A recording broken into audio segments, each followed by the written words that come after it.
Fala pessoal, tudo bem? Vamos começar aqui uma aula sobre queda livre e movimento vertical. Gente, primeira coisa, a gente vai falar de queda livre. O que é a queda livre?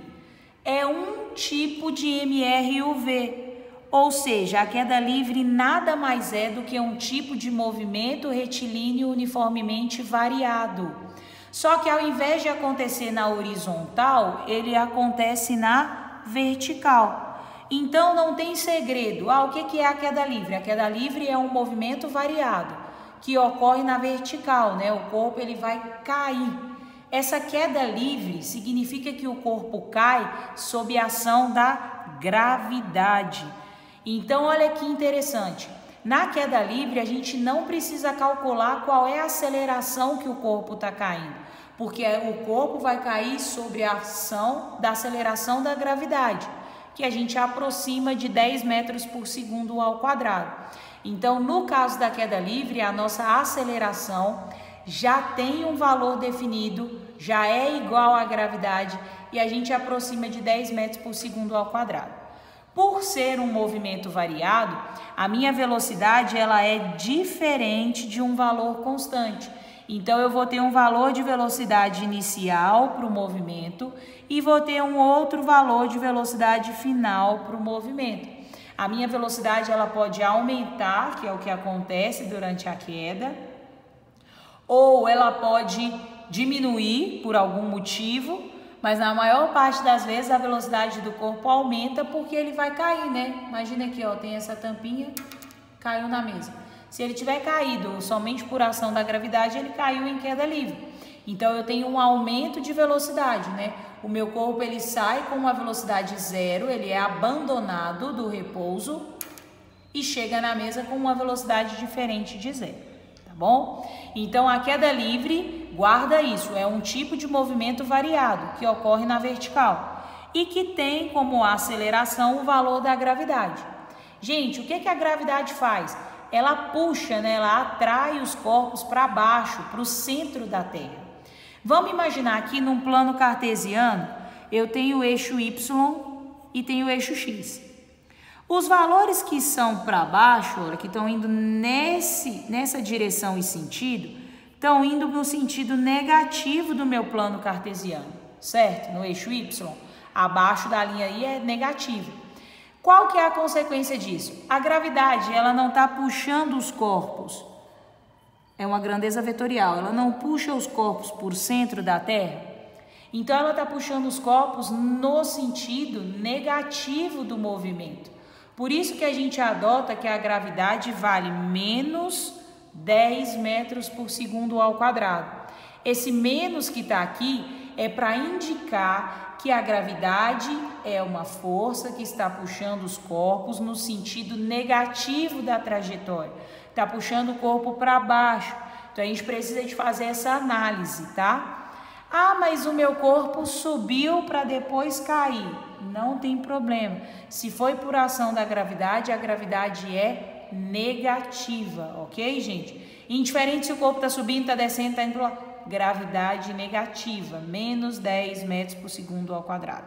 É o valor da gravidade que a gente vai utilizar nas equações.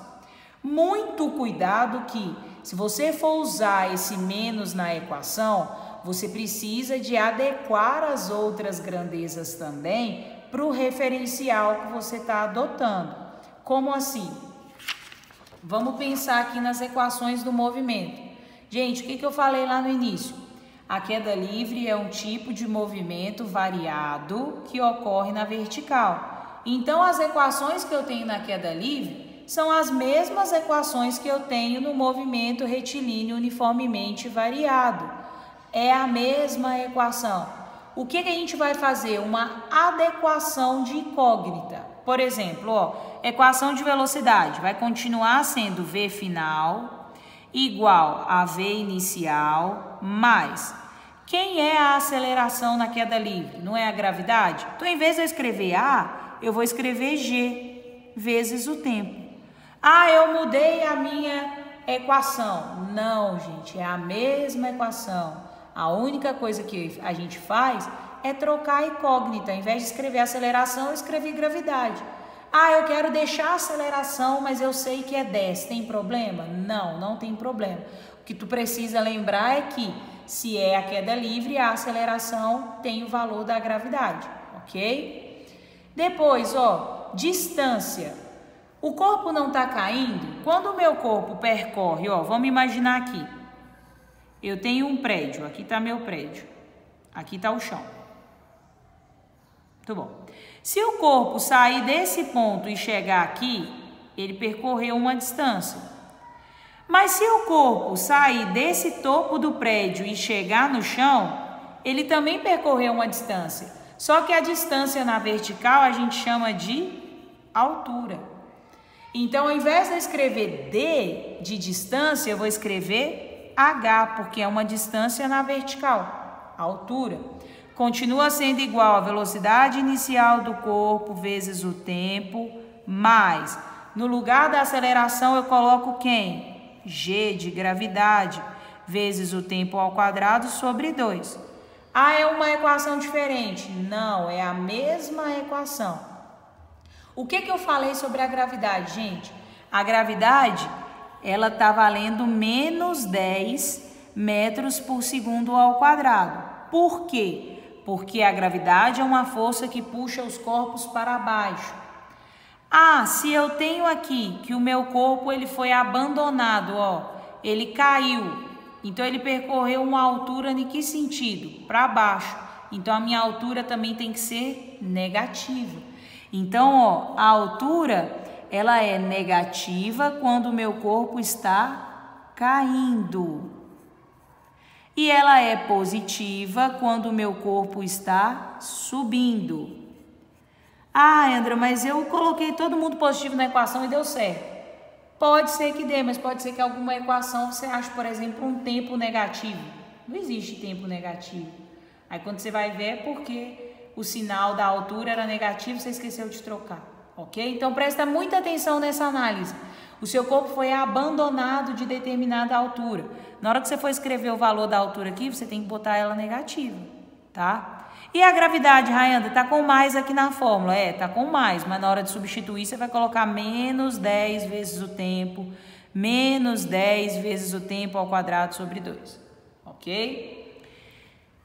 Aqui a mesma coisa, ó, a equação de Torricelli. Vou continuar tendo V final ao quadrado igual a V inicial ao quadrado mais 2 vezes, no lugar da aceleração, eu vou colocar G de gravidade, no lugar da distância eu coloco H, né, que é a minha altura, é a distância na vertical.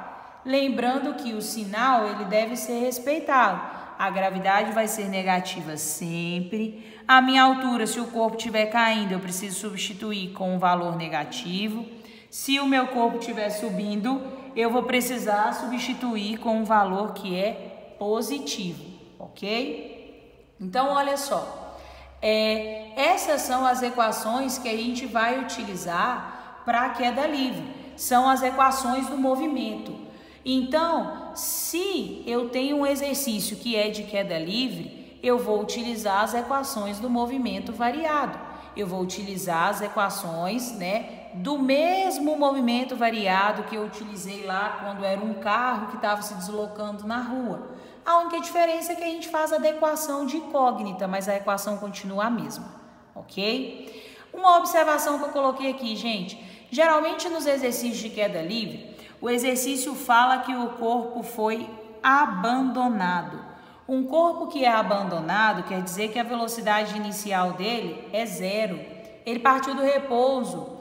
Então, ó, velocidade inicial 0. Quer dizer que eu vou poder simplificar esse V inicial aqui, ó. Posso tirar ele da equação. Tem alguns livros que já trazem equações com esse V simplificado, faz uma série de coisas. Gente, é interpretação. Se o exercício te falou que o corpo foi abandonado, você sabe que a velocidade inicial dele vai ser 0. Então, no lugar da velocidade inicial, você coloca 0. 0, 0. Ah, o exercício falou que o corpo partiu do repouso. Então, a velocidade inicial é 0. Ah, o exercício falou que o corpo foi lançado.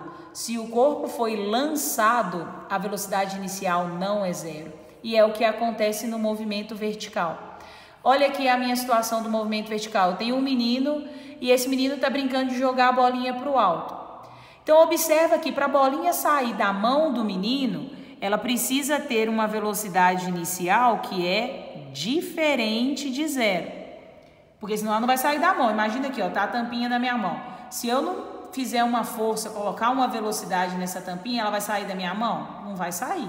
Então, para eu lançar uma coisa, eu preciso de uma velocidade inicial diferente de 0. Aí ele lançou essa bolinha e ela subiu. A bolinha subindo, ó.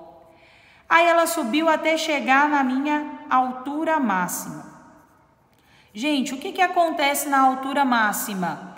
A velocidade fica sendo igual a 0. O meu corpo zera a velocidade na altura máxima, por quê? Porque ele vai ter uma inversão do movimento. Ele estava subindo e agora ele vai precisar cair, ele vai precisar descer. Então, quando ele chega na altura máxima, se a velocidade dele não zerar, ele vai continuar subindo infinitamente. Então, na altura máxima, a velocidade final é 0, ok? Essa informação é muito importante, porque aí você consegue dividir o movimento do corpo em 2. Você tem um movimento de subida, que é um movimento retardado, porque o módulo da velocidade diminui até chegar em 0, que é a altura máxima. E aí, quando o meu corpo chega na altura máxima, ele começa a cair. Ele sofre uma inversão de movimento. Ele estava subindo, agora ele vai cair. Quando ele começa a cair, eu tenho um movimento que é acelerado. O módulo da minha velocidade aumenta. Então, ó, eu consigo dividir esse movimento em 2. Eu tenho um movimento de subida e tenho um movimento de descida. Por que eu estou falando isso? Às vezes você vai fazer um exercício e o exercício te fala, por exemplo, assim, a altura que o corpo chegou e pede para você achar o tempo que ele gastou para chegar na altura máxima e pede para você achar qual foi a velocidade inicial. Você pode trabalhar só com o movimento de subida.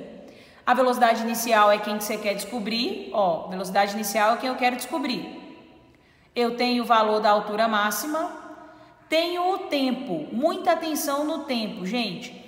O tempo total do movimento, ele é igual ao tempo de subida mais o tempo de descida. Então, se você fez a conta lá, você achou o tempo total do movimento, se você está analisando só a subida, você tem que lembrar que se o seu tempo total for 4, o tempo de subida é 2, porque ele gasta 2 segundos para descer e 2 segundos para subir e 2 segundos para descer. Ok? O tempo de subida e o tempo de descida são iguais.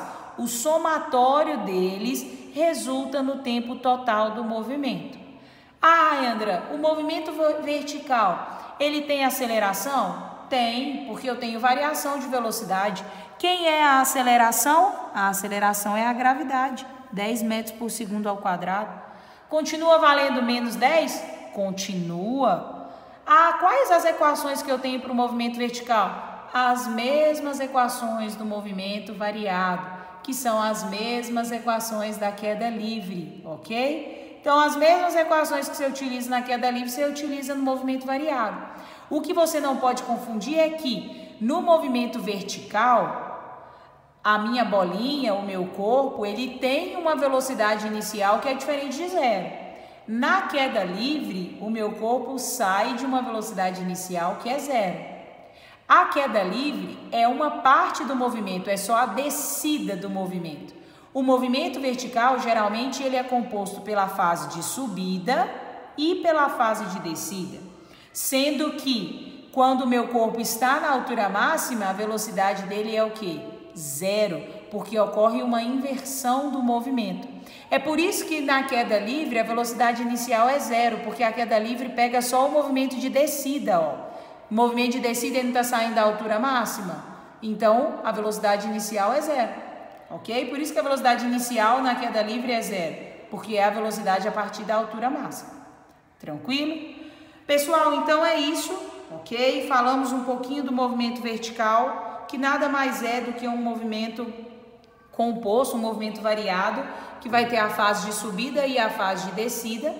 E falamos da queda livre também, que é o movimento em que o meu corpo ele é abandonado da altura máxima para poder chegar no solo, tá? Tanto a queda livre como o movimento vertical são movimentos que são variados. Então, as equações do movimento variado continuam válidas para esses dois tipos de movimento, ok? Pessoal, espero que vocês tenham curtido. Até a próxima aula. Valeu!